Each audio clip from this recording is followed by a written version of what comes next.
There is nothing to worry about. You're gonna be just fine. You'd be surprised at the things you find when you go looking. God, it knows I'm here.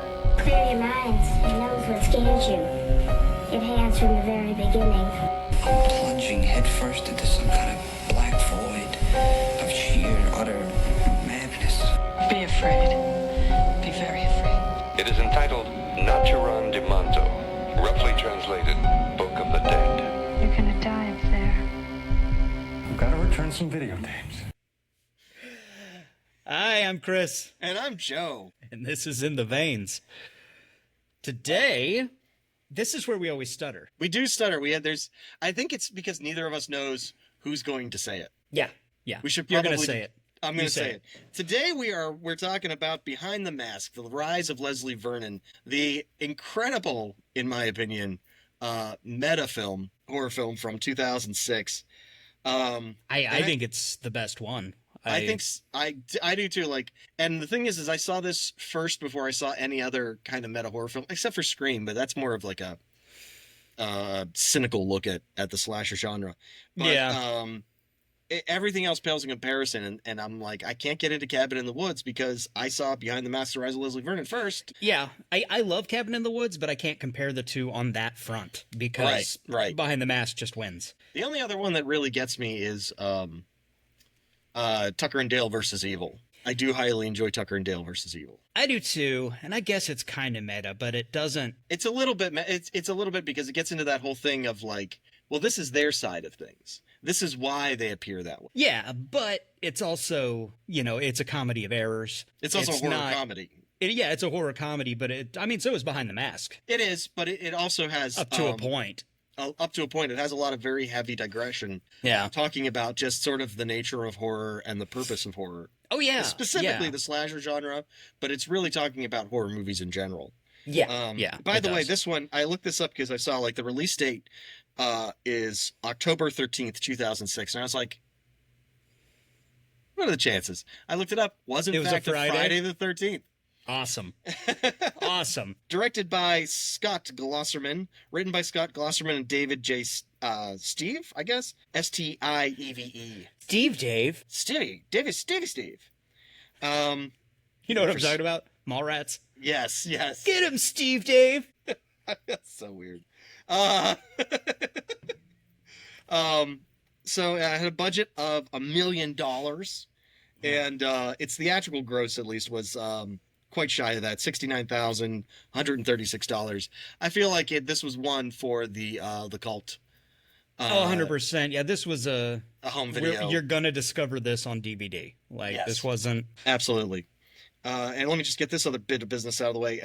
Starring Nathan Baselman as Leslie Vernon, who is like incredible. Superlative. Yeah. Like, and nobody. It's very few people in that role could have walked that line. No. Between like super likable, super competent. Yeah, and super. And also threatening when he needs to be. dangerous. Yeah. Angela Goethals, I guess, as Taylor Gethels. We'll go with that. As Taylor Gentry. And then we've got a couple of guest stars. Zelda Rubinstein as Mrs. Collinwood. Love Zelda Rubinstein. She is... Everybody loves Zelda Rubinstein. She's adorable. And if you don't, then I don't like you. Exactly. And of course, the reason that I actually saw it was the inimitable Robert Englund as Doc Halloran. There are some other people in there. Yeah, Kane Hodder pops up right at the beginning in the Elm Street house. Walking into the Elm Street house and looking pissed, which is beautiful. So yeah, right off the bat, we get, first of all, like, watching this, there are 3 different modes that the film switches between. There's kind of the documentary that's being produced. So because it's a mockumentary. Mm-hmm. There's a kind of like behind the scenes of the documentary. I'm going to do a lot of hand talking this time. You should. You have a camera. You might as well. And the movie. Kind of, nobody in the documentary crew is filming. So it's just sort of things taken as they would look in a horror film. Yeah. But right off the bat, we get kind of the opening of the documentary where they talk about, they let us know, it's great world building. They let us know, like, this is a world where the great supernatural horror slasher killers, Freddy, and they name drop Freddy Krueger and Mike Myers, Jason Voorhees, are actually just serial killers who are so good at serial killing that they have these supernatural legends built up around them. So, you know, Jason is impossible to kill. Michael vanishes into the shadows at the drop of a hat. If you even dream of Freddy, you'll die. And they do. And a lot of people in this world believe that they are essentially real supernatural monsters, right? Even though they are supposed to be just evil really, Batman, right? Like they're really elaborate serial killers. Yeah. And I actually they named Chucky offhandedly in another scene. Yeah. Which is a great. I like the Child's Play as part of that. Like, I would love to hear more about the legend of the killer who put his mind into the body of a doll. Yeah, or who was good enough to make people think the doll was killing. Yes. You know, yes. he's a normal dude that has somehow come up with a routine that makes you think the doll is the killer. Because that's sort of the gist, that these guys go to tremendous lengths to make you believe that they are unkillable, you know, supernatural killers. And you know, we'll get into some of the little techniques along the way. But I wanted to bring up, there's a book. Do you know who Grady Hendrix is? He's an author. He wrote My Best Friend's Exorcism. Oh, okay. A bunch of stuff. A Horror Store. He actually wrote a book about the like trashy horror novels of the 70s and 80s.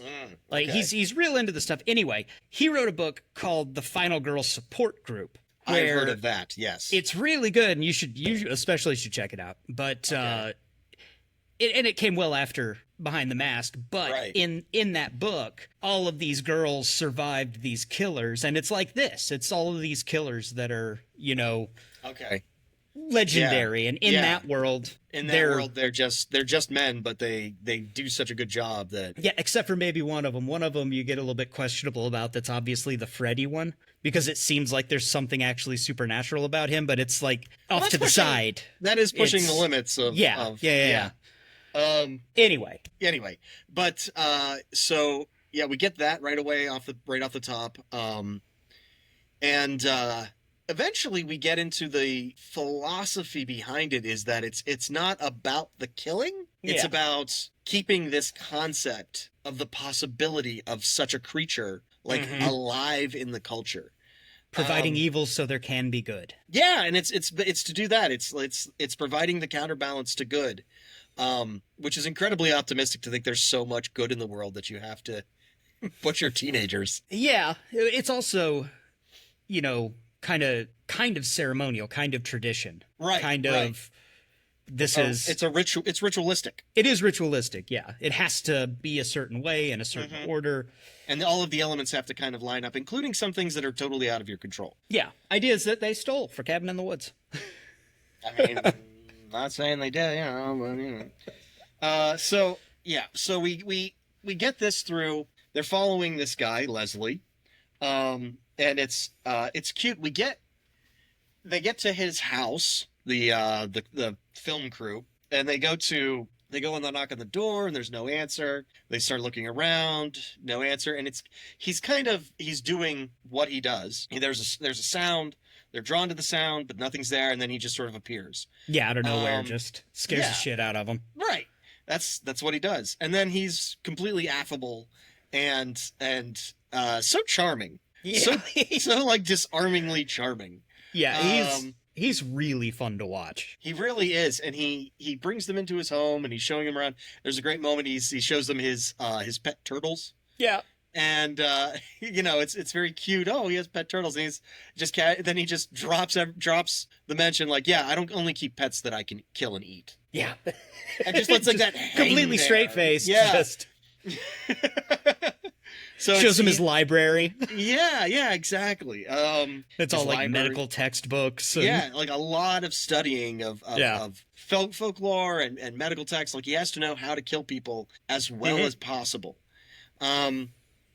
He's a fascinating figure, and you get the impression that these, at least I always got the impression that these film school kids who are shooting this documentary, because it comes out like they contacted him, or he contacted them about the possibility of it. Yeah. And they agreed to everything. They don't really seem like they think that he's going to actually murder anybody. Yeah, I feel like they're having fun following him. They're following this guy who's a little nutso. Yeah. But I also think they're intrigued enough by the potential of this story, like being the first ones to see behind the curtain, that they are selectively like compartmentalizing right what it actually means. He's so magnetic that it's easy to listen to him and be like, and not think that he's really going to go through with anything, that he's only talking abstractly. Add that to the fact that it's a world where, you know, Freddy, Jason, Michael, and Chucky all actually exist in the zeitgeist, and they get to go follow one of these dudes around.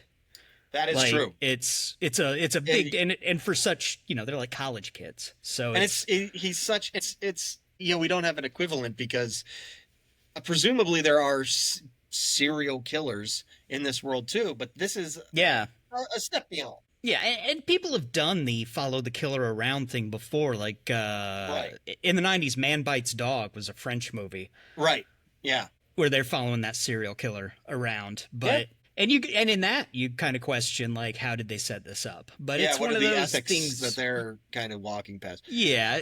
In this it's I mean, because it becomes a point of order later on in the film, once things get popping, that they suddenly find themselves in a moral quandary and unable to handle it. So you just have to wonder, like, I mean, he was never not upfront with what he was doing and why he was doing it and what he was planning on doing.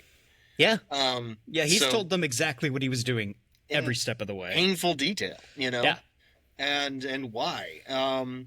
So along the way we get a lot of his training regimen, like what he's been doing. He's been building the legend of Leslie Vernon, which is a local legend about a kid that was killed by the community after he had murdered his parents. Yeah, and thrown off of a waterfall abused. And then never found. Yeah, they never found his body. Zelda Rubinstein says that the turtles and fish would have picked his bones clean. Yeah. Again, you cannot not love Zelda Rubinstein.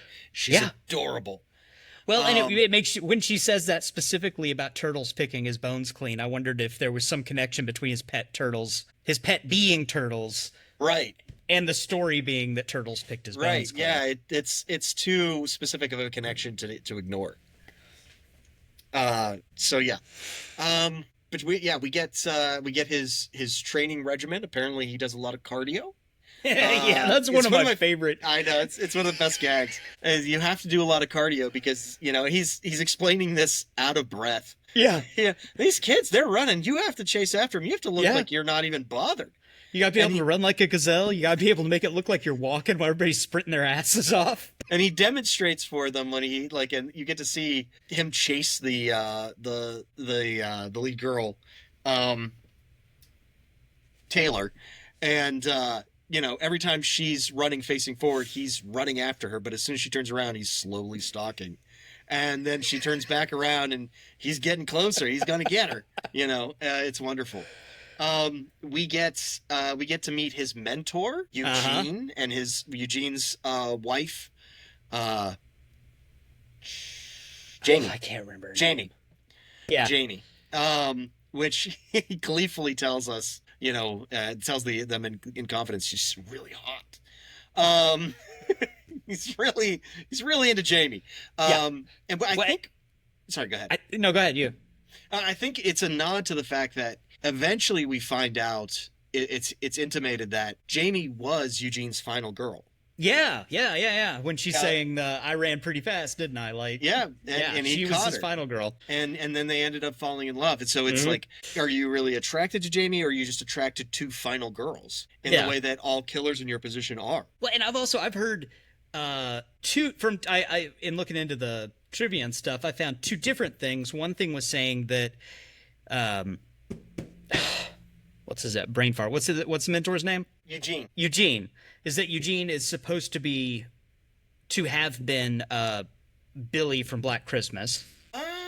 Or he's the guy from The Burning. Okay. Because they're both kind of pre-slashers. They both were slashers before it was a thing. And he's a slasher from before it was a thing. Like, he goes on to tell Like, into oh, history. Yeah, like, Yeah, oh, like- they get more elaborate these days, you know. Yeah, well, I mean, back when I was doing it. Yeah, but I mean, Kind of thing. he's supportive of it. He talks about how they changed the game and added all that drama to it. And when he was doing it, you just hit hard, wipe as many out as you could, and then move on. Yeah. It's pretty great. And we get to see when they first go and visit, Eugene is in a sensory deprivation tank, practicing being dead. Essentially. Yeah. It's a big part of being the killer is learning to fake death. Yeah. And he looks freaking dead when they dig him out of the ground. Yeah, and he doesn't realize what day it is. Like, he's been down there for like 3 days. And it's all handled with this, like, folks say, like, Jamie, how long has he been out here? You didn't tell us he'd been in there since Tuesday. Right. Like, it's all very, very folksy and very surreal. Yeah. And we get a little bit of Eugene's kind of killer nature when he's talking about the old days and he's talking about killing and stuff, and he's absentmindedly chopping some carrots. And, yeah. It's like the chopping is happening off screen, and then you just hear the knife kind of going at like superhuman speeds. Well, because he's talking about the hacks. He's talking about the ones that don't put in the work. Right. That get killed or worse, arrested. Right.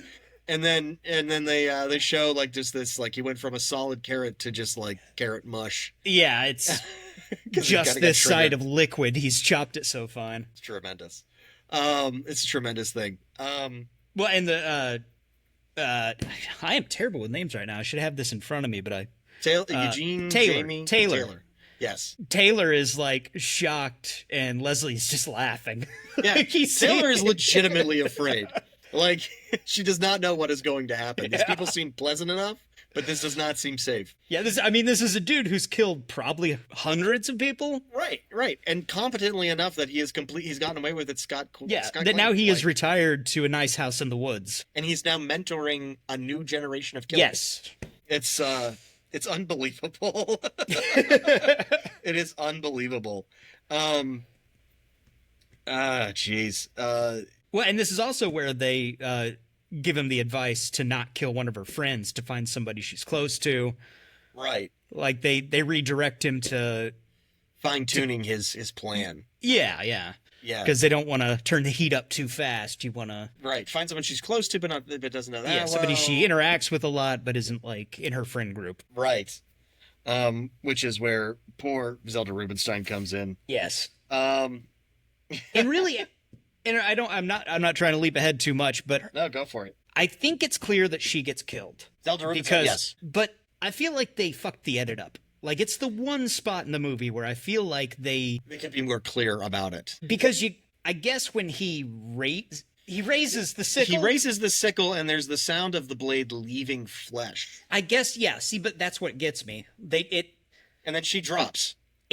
Because every time I see it, it feels like he's, raising it in I'm announcing my presence and I'm scary kind of way. Right. Like he's going to attack. Not that is the end of the kill stroke, Right. No, I completely dig it. But then she falls to the ground. Yeah. And I believe later it's made mention that she did die. Well, and he said before going in there that he was going to kill her. Right. I mean, she is the one that he picked to kill in front of the girl. Which also raises the question again about the morality of the camera crew. Like, he did actually murder somebody in front of you guys. Yeah. As he said he was going to. Like, and then suddenly at the last minute, you're like, oh, wait, we can't let him. Like, well, this is the next scene, right? They pretty much went, after talking about that, they go to the library. Right. Yeah. Yeah. I believe so. Yeah, because his plan is to go in and swap out the microfiche. He's planting stories about himself with a photoshopped, and there's the little line like, a lot of what we do is CGI. I love it. Yeah, he's trying to put the connection between his proposed final girl and himself. Yeah, but he's faked documents and newspaper articles that make it look like she's related to one of the people that killed him, or Kelly. Yeah. Kelly is her like great uncle.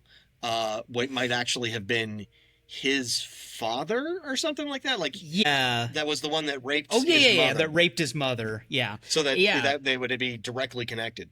So he's gonna plant these things for her to find, and then she'll feel that connection with him. So she'll follow the trail and find the article, and then Zelda gets to tell her Works exactly the way exactly how he wants.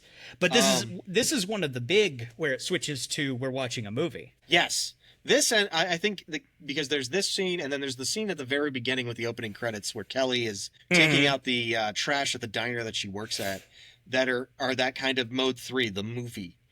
And then of course we get that. We get that to the other side of that scene later on. Yeah, where he says like, "Oh, I rigged this string around the brick that she uses to prop the door open. Yeah. She's gonna kind of see me, but kind of not be sure. And then the door will slam and it'll scare her. And he's essentially just doing like a little jump scare, which is a slasher standard, you know." Where she sees him over there and then gets scared and looks back and he's sure gone. What she saw or anything like that. It's very cool, and of course he involves the crew in doing it. He makes Taylor be the one that pulls the brick out from the door. Yeah. So now she's an accomplice. Now she's an accomplice. Which is cool. But so that's like, because otherwise it is like when it does go into that kind of movie mode in the final third or so of the film, the final act of the film, it is a little jarring. Just because, like, I think that's the most awkward step in the entire film. It's just going from, okay, turn the cameras off. Now we're into this kind of movie mode, and we're going to present. But I mean, it flows well enough after that you kind of forgive it. Yeah, it does. It's just and there's no easy way around that. No, and it works because Taylor is the one who finally makes the decision. Absolutely. We're not doing a documentary anymore. We have to get involved. Yeah, which is of course all playing into Leslie's hands. Yeah. So we get, and in the that also in that library scene, we get Robert Englund as Dr. Halloran first appears. He is, as Leslie and Eugene and Jamie explain, he is Leslie's Ahab, a figure that will chase after Leslie, representing the good to Leslie's evil. Yeah. And somebody to hunt him to the ends of the earth, as it were. Yeah. Very much so playing off Donald Pleasant's character in Halloween. Referencing Donald Pleasance as Loomis in Halloween, he got top billing. In Halloween. Donald Pleasance got top billing? Well, else is going to be? It's going to be the guy that's the shape. The guy doesn't say anything. No, it was like a $3 movie, and he was the only star that they had. I mean, like he was the only known actor that they had in that movie. That's true.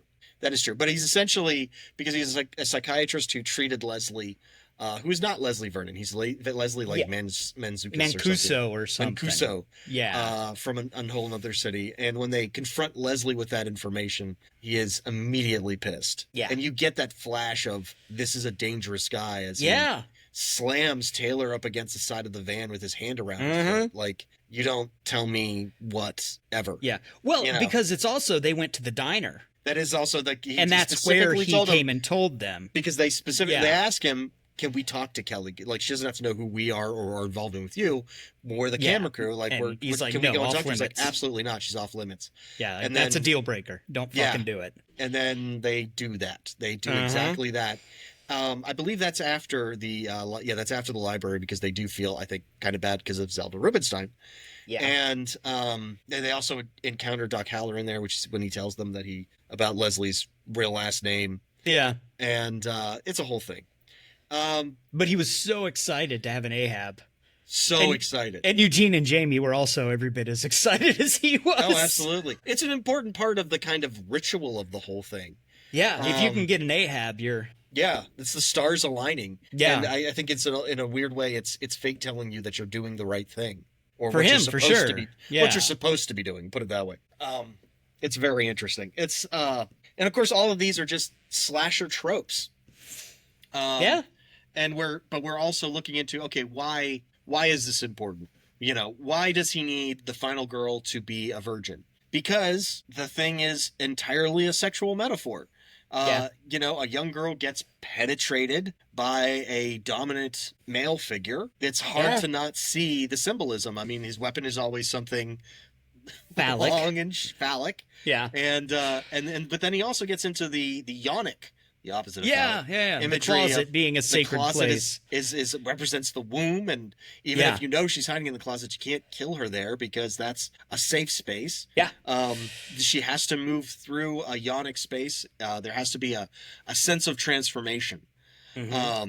Which And she is, has to use a phallic object against him. his weapon against him. She has to Yes. unman him and use his weapon against him, which, I mean, watch this and then watch Halloween back to back, and it's like, oh my God, Yeah, this is yeah. on the nose. Well, but just the scene where he explains to her that she has to empower herself with cock. Yeah, he's very flip about the whole thing. Well, but he's so serious. I Yeah. mean, when he gets to that part, he's like, But it has to it is what it is. Yeah. It's very direct. It's a very direct metaphor, and as disturbing as it may be, yeah, that the entire thing is a sexual metaphor. It is what it is, and we enjoy it. yeah, and everybody else gets punished for doing drugs or having sex. Right. Because it's about purity and preserving Yep. purity. And that's And what then- survives. And that's what survives. And of course, towards the third act, we find out, of course, that Kelly is in no way a virgin. No. She's a little bit... And shortly thereafter, she dies. And shortly thereafter, she dies, which is around the time that Taylor then figures out, oh, I'm a virgin. Yeah. I'm the one that he's really been after, and he's been guiding me the whole time. Yeah. But I mean, we've skipped ahead. There's Very much so. there's more between the library and that. Oh, yeah. He goes into the whole elaborate setup of how he's rigging up the house, the Vernon house. Oh, yeah. To be his death trap. Yeah. In with fact, Kelly dies because she grabs hold of a branch that he's already sawed most of the way through. And he gets down to the nitty gritty. Like, you want to take out as many entrances and exits as you possibly can. You want to make sure you have them very controlled. You want to a be very controlled outside environment. more than inside because you need to Right. keep an eye on things. He has Right. the power on a clicker so he can shut down the house Yeah, power. it's a remote for the entire house. And He's he's sabotaged most of the things that could be used as weapons. Everything within grabbing distance of the door to the shed has been Yep. basically rigged to fail. right. You get one good swing, and you just have to hope she doesn't get really lucky with that first swing. But he's nailed windows shut, and he's any tree that's near the house that you might climb down, he's sawed through branches to make sure that you'll just fall. Yeah. He even explains that the house is in a trust and that it technically he could If he claim came it. forward, he could claim it, but But- that would ruin the legend. Yeah. Which is the important thing. He wants them to think he might be a supernatural creature. Yeah, but it is supposed to be I don't think we hit on the fact that like the culminating event is it Halloween? It's the anniversary. It's the anniversary of his I death. believe it's the anniversary of his death because it's like every year the kids go to the house and go kind of party at the Vernon house. Yeah. Yeah, and like dare each other to go in the basement and bullshit like that. Yeah. So it's the so house it's is significant in his story. Right. It's the whole legend that he's trying to build around himself. And I mean, like even Taylor even points out, like, wouldn't they just smash the windows even if they can't open them? And he's like, you'd think so. They never do. They never do. Yeah. And they never try to go through a window on the ground floor. They always try to go through the windows on the top floor. Why? And it's horror movie logic. It's just what we do. And you know, it's funny. they did the same thing in Scream where Sydney says something about they're always running upstairs when they should be running out the front door, and then she runs upstairs when she should run out the front door. Right. Like, and Eugene even said, like, they asked Eugene, what piece of advice would you give if somebody finds themselves on the receiving end of your blade? And he says, run. Just run. yeah. Keep running. Don't stop. We'll get you. Don't turn around. We'll be there. Uh-huh. Just keep running. Don't Yeah. worry about anybody else. Keep running until you see the sunrise. Yeah. And and she's like, well, what about other people? What about your friends? It's like, you can run with your friends. Just make sure one of them is slower than you. Yeah. Don't be dumb. Run away. Yeah. Just run away. Yeah. And nobody does. Nobody Nope. ever does. Always In tries any to of these stop and movies. hide and you know, like, and Yeah. he's not wrong. He's not wrong. But Leslie goes through this incredibly elaborate setup where eventually two kids are going to go upstairs and they're going to have sex, and I'll kill them while they do that. Mm-hmm. And then I will take the bodies and I will hide them here. I will conceal them so that it looks like if anybody looks in, it just looks like they're sleeping, but then the bodies will be found at this point, and so that it can freak people out. Yeah. But, and then the stoners will do this. And I mean, it describes in perfect, exact detail what everybody's going to do, and they do everything he says exactly as he says they will. Yeah, it's very well planned. Even to the point where, Taylor and her crew decide to go back and try to save the kids. Yeah. Excuse me. And this is where the movie switches. Like the key point is that they're right on the other side of like a curtain when he goes in and just butchers the first two kids. Right. And they decide that they just can't. Yeah. He takes them outside and he's all like, listen, it's on now. This is already happening. So you're not going to ruin this for me. But you're not going to fuck this up. Yeah. And this is the preparation for that night is amazing to watch him. He puts on his makeup so that his around his eyes and his mouth, so his mask will fully conceal him. And then he puts on a gel over his skin that'll slow down. It's a mixture he's come up with, a little preparation H, because some other things. Well, he says it's, the flame retardant is his, and the other thing is what boxers use so that he get reduce bleeding, make him paler, reduce the risk of injury. And then there's a wonderful moment of him and Taylor just sitting together, kind of waiting for the time to tick by, and he is so happy he is crying. Yeah, because it is finally happening. Yeah. And he has to be like, this is his Christmas. Yeah.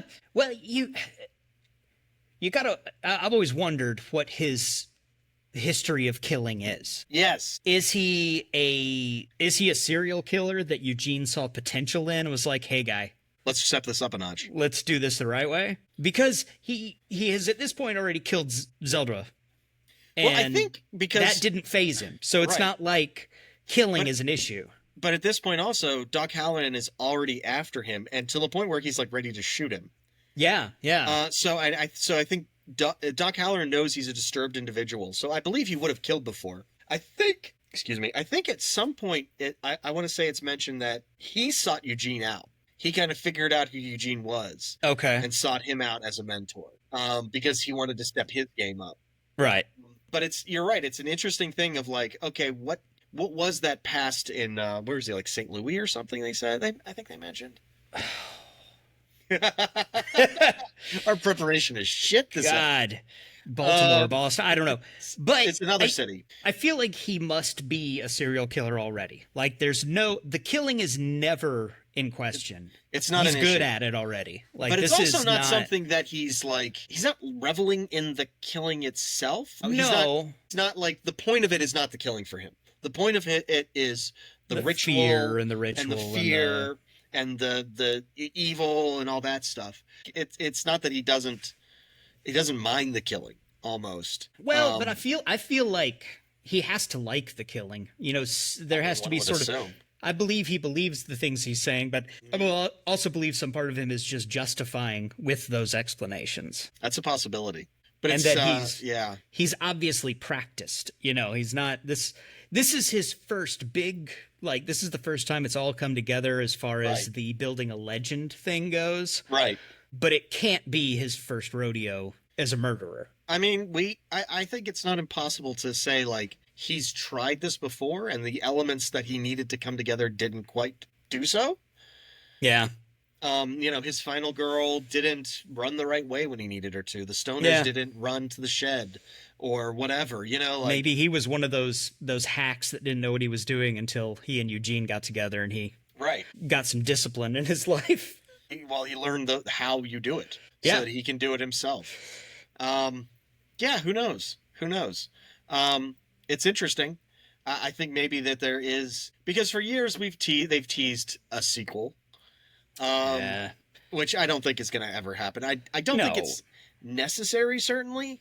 I don't know what it would be. Exactly. Because this film pays so much lip service to the philosophy behind it, I don't think that that leaves room for any more meta-analysis than that. But a prequel about how someone like this is born, how somebody like that is created, that could be interesting. Yeah. Yeah, it would also kind of be just thinking about it right now.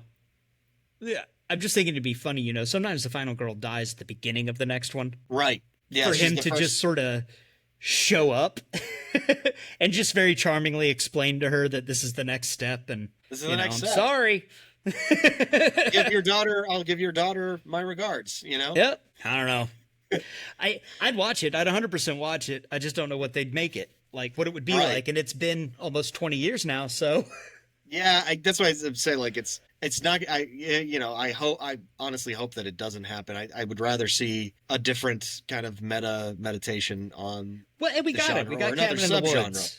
You know? Well, like it would be cool to see another subgenre. Like this feels very particular to. I mean, there's a lot of stuff that's general about kind of horror in general, but it seems very particular to slashers in particular.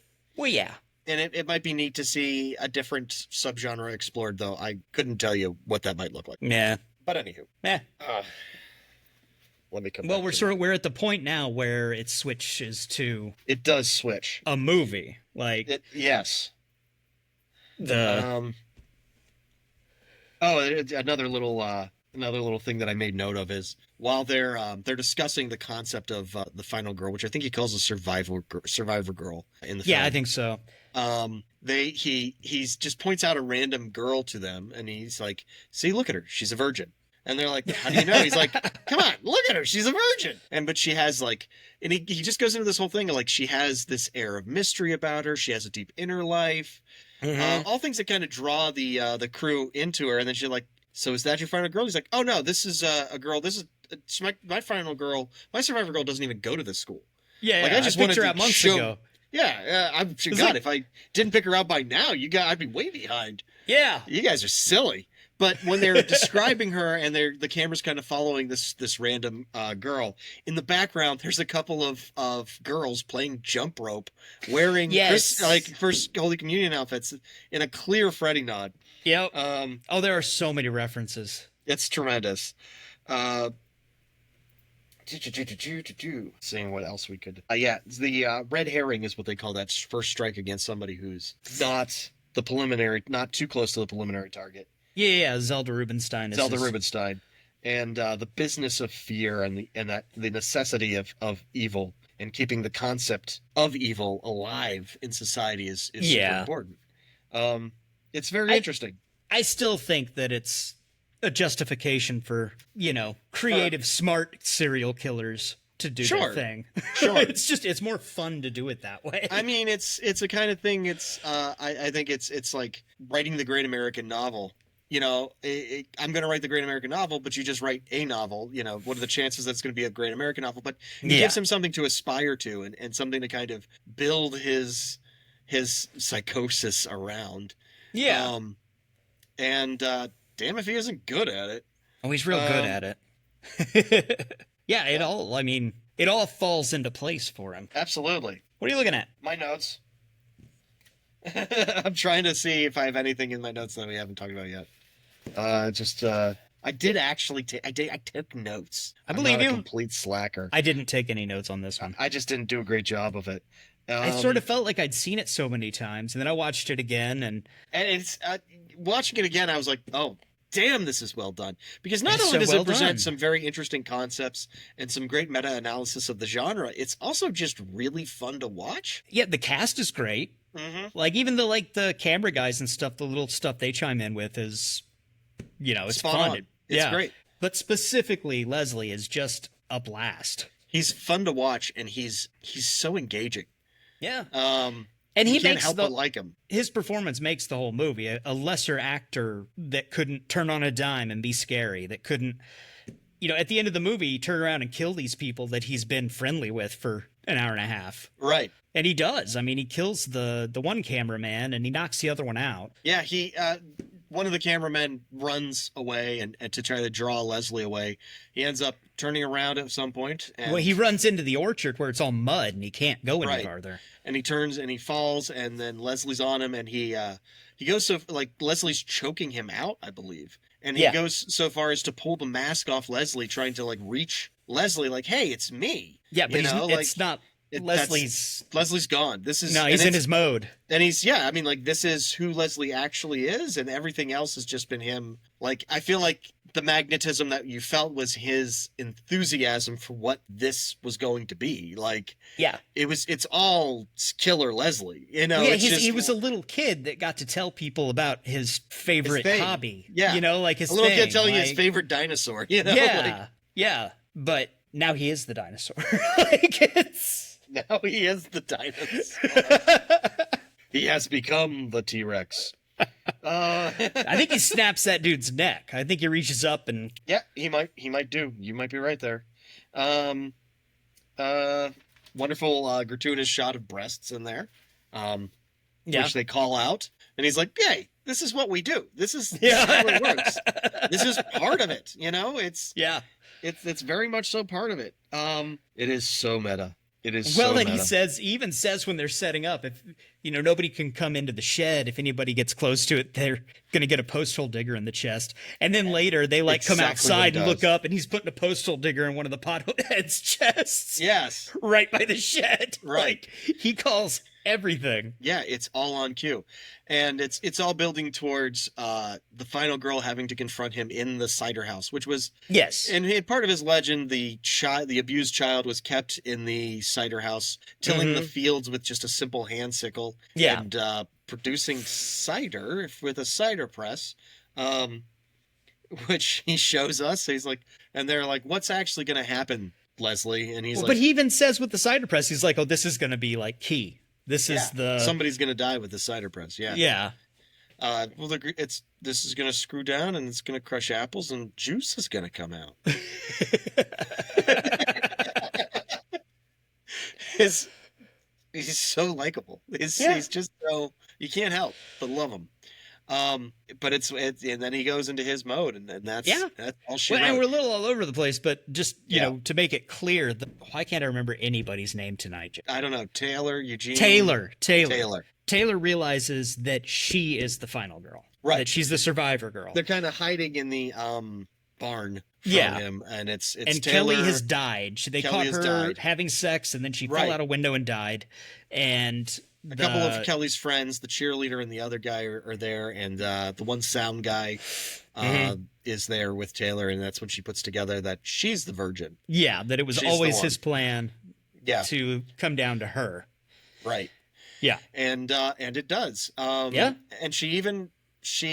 I think she does make a conscious decision to play into it. Because as the survivor girl, it does mean her survival. Yeah. Even if she has prior knowledge of it and she's manipulating that system to survive.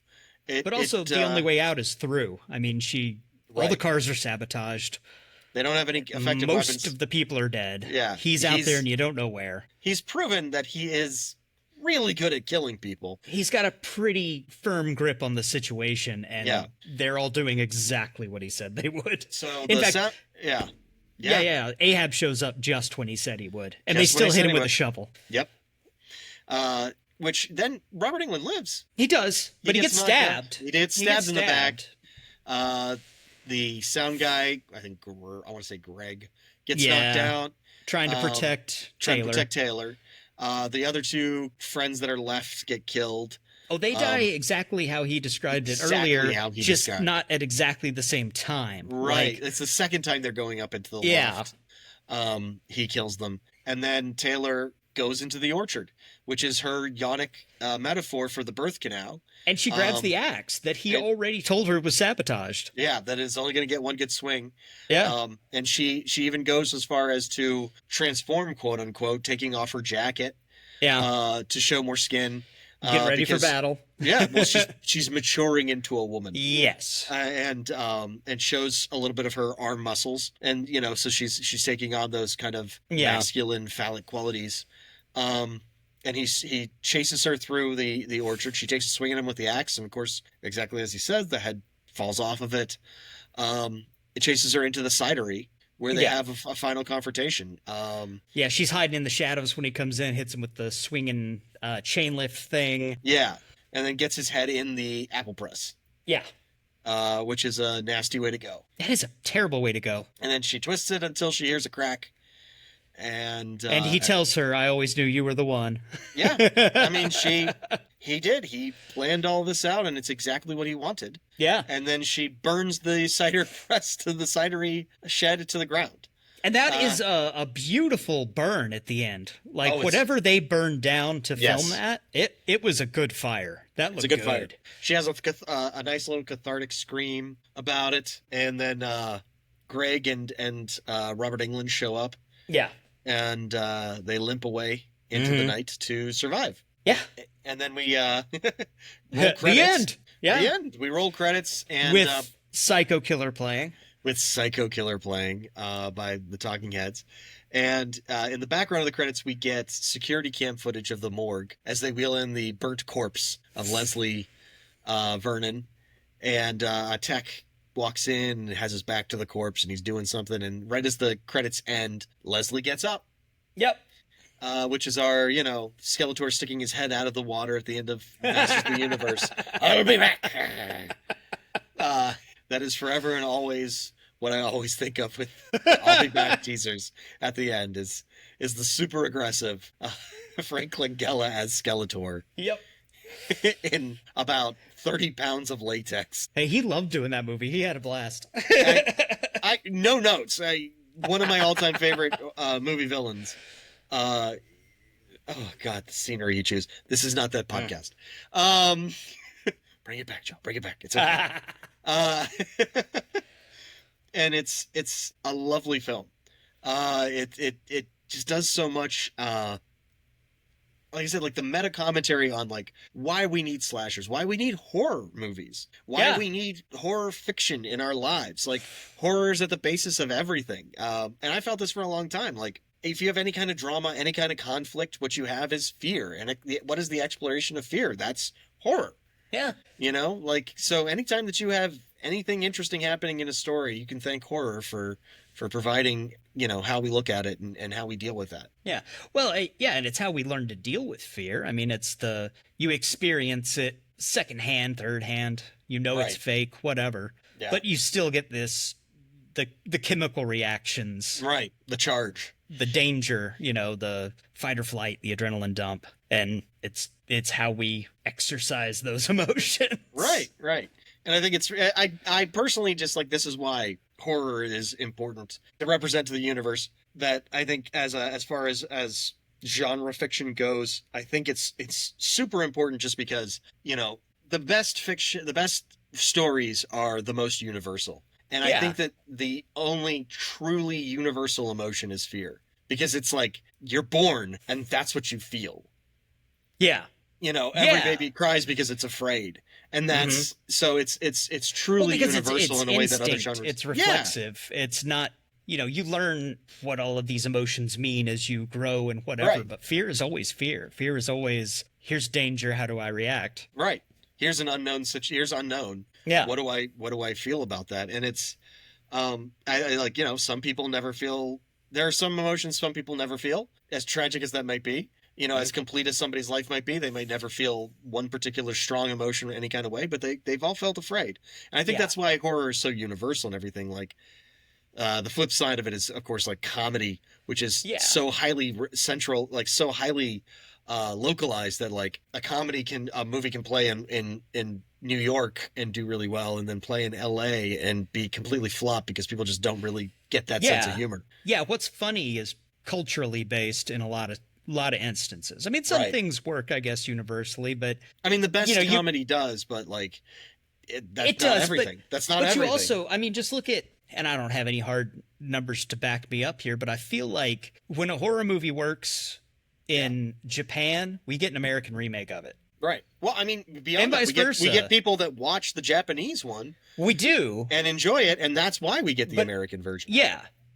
It's the same thing, though, like what, Let the Right One In.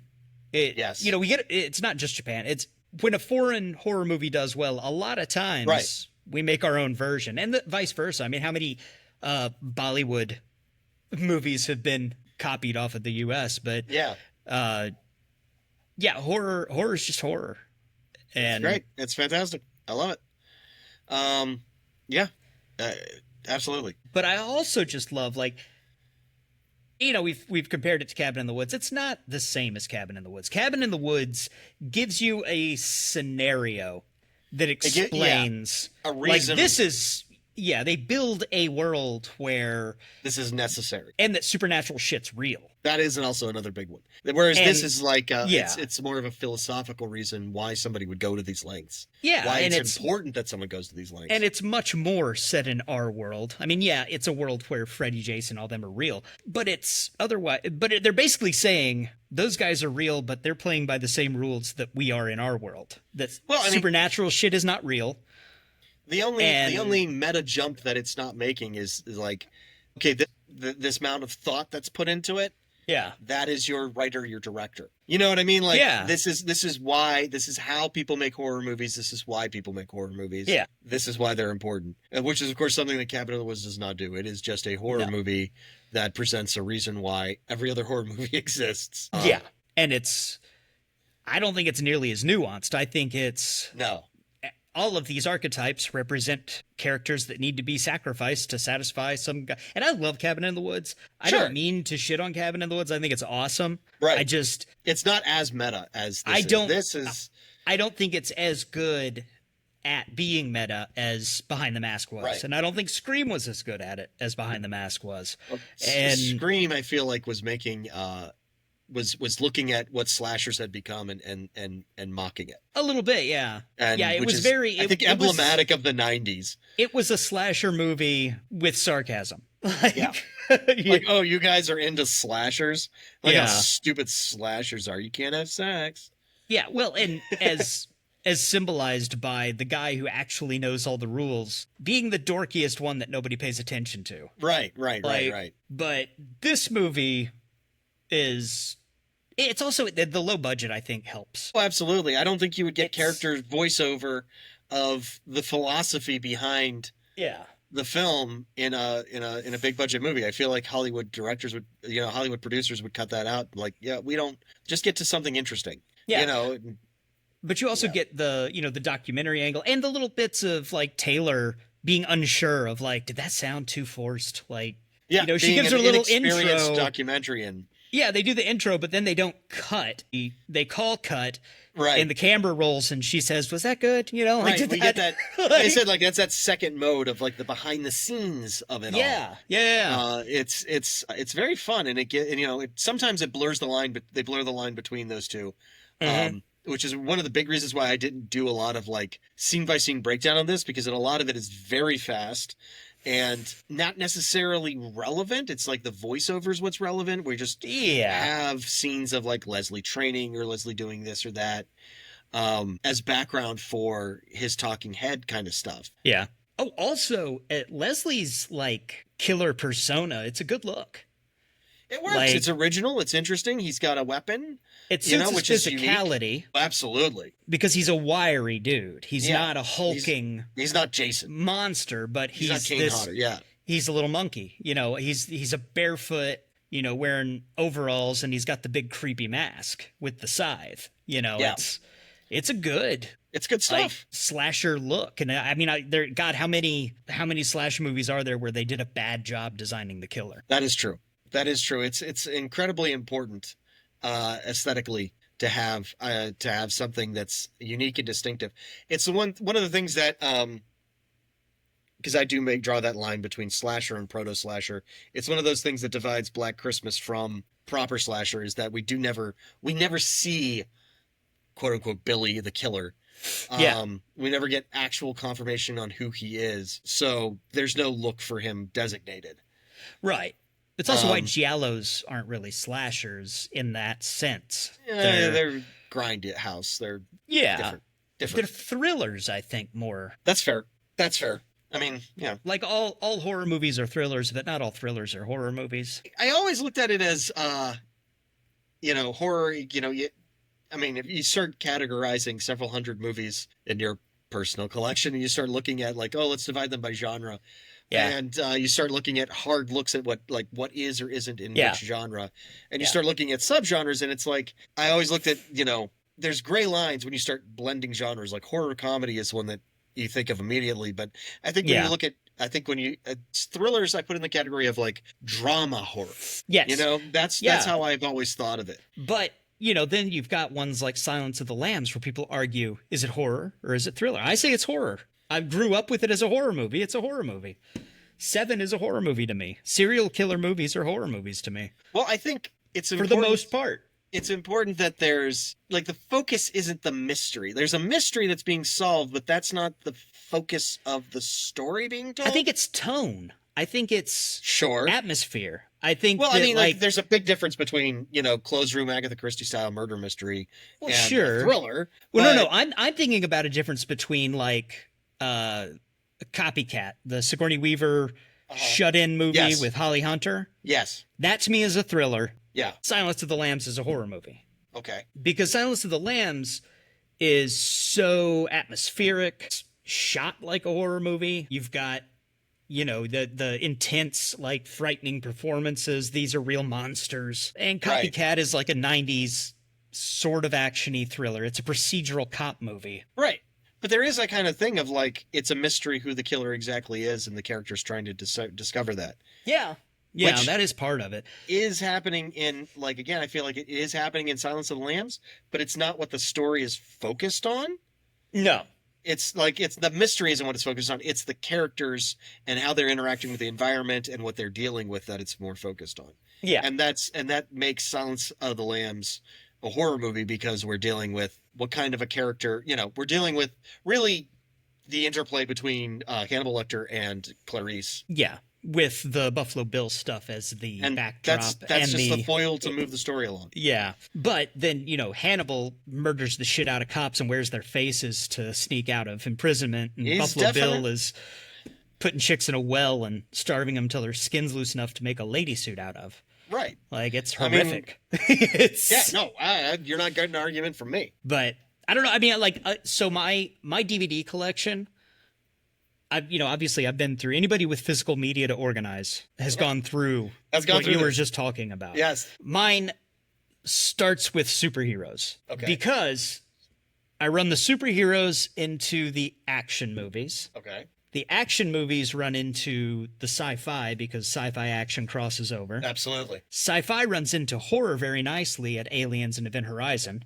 Then horror runs into comedy because Shaun of the Dead and whatever. You got horror comedy right in the middle of them, sure. Yeah.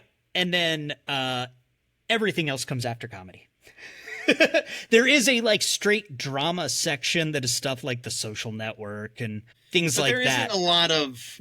But then there's the tail end. There's not stuff a lot of drama mixing of genres. No.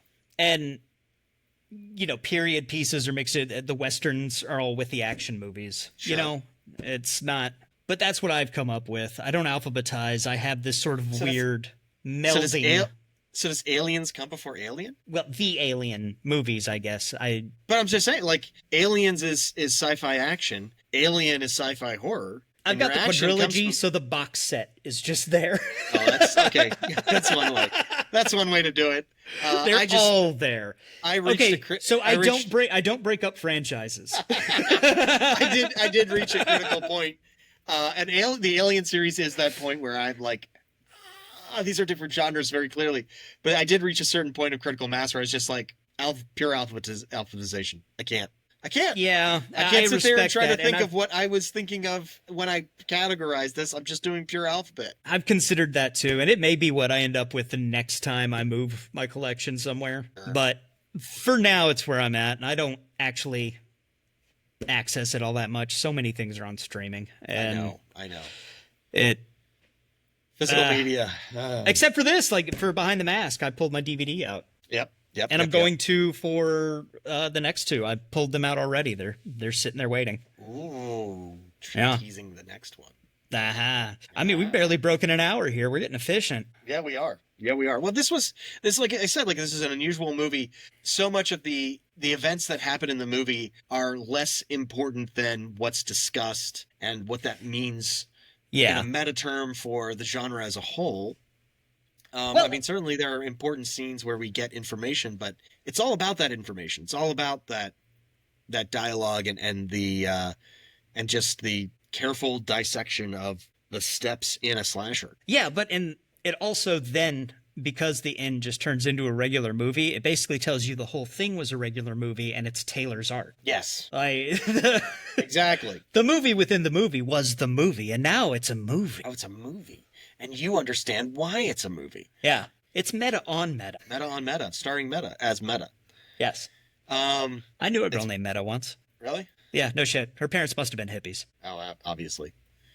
Yeah, so that is, I feel like that is Rise of Leslie Vernon, behind the mask. Behind the Rise Mask. of Leslie Vernon. The Rise of Leslie Vernon. Mouthful of a title. I feel like that was one of the things that kept people away. Maybe, yeah. Well, he had to add that on. They found out that there was a new, actually, speaking of Silence of the Lambs, there was another Silence of the Lambs book coming out around the same time that this movie was being made, called Behind the Mask. God damn. And they got notice of it while they were making the movie. So they had to do something. Do something. That stinks. Yeah. And this, I feel bad. Like the director-writer guy, I looked him up, and he's really not done anything since this much. I don't think anybody involved has done anything of particularly exciting note since then. No, Taylor's the only real recognizable face in the movie, and that's just because she was in Home Alone. Oh my God, she was. Yeah. Kevin, you're such a disease. Oh my God, I just blew my fucking mind. You just blew my fucking mind. Oh my God. Dude, you know who would have remembered that? Daniel's dad. Fucking Daniel's dad would have. Well, I do remember who plays Leslie Vernon. He actually did appear, I believe, he was one of the guys who dated Rachel on Friends. Did he? Yes. I think he had a single episode. Nathan Basil. I bet he did. So did Tony Blaze. I mean, a lot of people have. A lot of people dated Rachel. Yeah. So that's fine. I looked him up, and he'd done a few things. He really should be in more stuff, though. Like, he's... You know, I guess the acting bug didn't bite him as well as some other people. Or he just reminds too many people of Dane Cook, and they don't like Dane Cook. But he's like a more likable version of Dane Cook. He is a much more likable Dane Cook. It's a beautiful movie. Everybody should see it. Everybody really should. They need to seek it out. I hope that they're still getting some kind of residuals off of this, since none of them really had careers afterwards. Absolutely. Nothing major. I mean, you know. Yeah, I said most recognizable. Obviously, Robert Englund and Zelda are the most recognizable. Scott Wilson ended up being, he was in the first couple seasons of Walking Dead, I believe. Who's he? Eugene. Oh, yeah. No, yeah, Eugene. Yeah, he was Herschel. He was second season Herschel from The Farm. Yeah. He's tremendous. He is good. He's been a lot of stuff, actually. Yeah. Tons of stuff. I mean, yeah. But yeah, it's great. It's great, and they should have been able to do more. I wish if they were going to do a sequel, they would have had to do it within the 5 years after this came out. But it just never did. Absolutely. It probably took 5 years for it to make its money back. Yeah, I would assume so. I mean, that's the way the genre goes. Yeah, you love it when they tease a sequel, but it's not always in the cards. Well, I mean, this is one of those. Yeah, this is one of those movies that I discovered because it looked cool in the video store, so I bought the DVD. Like, it wasn't right. It wasn't something I knew about and sought out. It's something I came across and thought, hey, it looks cool. And then went and watched it and was so happy that I'd done that, Blown away by it, yeah. Yeah. It's one of those that makes it worth wasting a little money on a DVD every now and then to discover something new, at least back in the day when you had to. When you could. Yeah. Now, what do? You go to Target and buy the latest release on Blu-ray. Even then, you can barely find any place to buy Blu-rays except online anymore. Gosh. Behind the Mask, Rise of Leslie Vernon. Seek it out. Seek it out. What is next? Well, we had two, right? We did have two. Which one were we gonna do next? I can't remember. Was it Killer Clowns? It was either Killer Clowns or Suspiria. I love both those movies. I love both those movies very hard. I've seen Killer Clowns a lot more than I have Suspiria, though. Suspiria is so great. Killer Clowns is so great. They're both great movies. Let's do Suspiria. Okay. Yeah, because Killer Clowns is funny, and this was funny. Let's do Suspiria. Kind of swing it back and forth a little. The first giallo I ever saw, and still my favorite in the genre. But we'll talk about it when we talk about it. Is it a giallo? We'll talk about it. It is. It's Italian. It's of the time period. It's supernatural. I thought giallos were slashery. No, it's just it's like a spaghetti western. Like it's just the time period when they were making it. Okay. All right. Yeah. It's Italian grindhouse. I haven't seen it in forever. I know we'll talk about it next week, but did you like the remake? No. No? No. I couldn't get into it. There are things that we'll talk about it next. Well, we'll cut this off, whatever. Well, between now and then, my opinion might change because it had been so long since I saw the original when I watched the remake that I was able to kind of be objective about it. It's beautifully shot. It's well acted. I mean, it's a well put together movie. I feel like it moved too slow for me. It was difficult. Like there were too many random things that I didn't engage with. Yeah. I liked the idea that the dance school was the coven because the dancing they were doing was working the evil witch magic. Okay. That concept was interesting to me, but it only really comes up once. Yeah. And then I feel like the end just like fell apart for me. Like it was like they were trying to do a Grindhouse style ending in a movie that was not Grindhouse style. Yeah, they made it artsy. Yeah. All right. So well, we'll just get deeper into that. But it's hard to top the original. Oh my God, it's so good. It's so from the very beginning and that rain, the rain starts coming down and and Goblin starts playing and I'm just like I'm there. Yeah. Dude, slightly related. Argento, if I'm right, Argento helped with Dawn of the Dead, helped Romero with Dawn of the Dead. Makes perfect sense. I think financially, though, I think like he got a distribution deal overseas for him. Sure. On the condition that he would get to like edit and rescore it for foreign audiences. Okay. And I want to find that because he rescored it with Goblin, and apparently it is better because one of the greatest weakness in the original Dawn of the Dead is the fucking music. I really want to see Italian. Yes.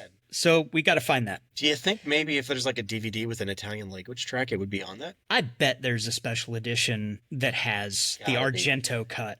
I'll look into it. I gotta look into it. Oh my God. Okay, cool. Anyway, we've been all over the place, but we also kept it under an hour and a half. So yeah, I mean, it was good. It was good. It's just it is what it is. Yeah. Quick movie, quick episode. It's hard to say anything more about perfection. Yeah, fair enough. Yeah. All right. Well, all right. Signing off, man. All right, man. I will see you next talk time. See you later. See you next time. All right. There is nothing to worry about. You're gonna be just fine. You'd be surprised at the things you find when you go looking. God, it knows I'm here. Clear your minds. It knows what scares you. It has from the very beginning. I'm plunging headfirst into some kind of black void of sheer, utter madness. Be afraid. Be very afraid. It is entitled Naturan di Manto, roughly translated Book of the Dead. You're gonna die up there. I've got to return some videotapes.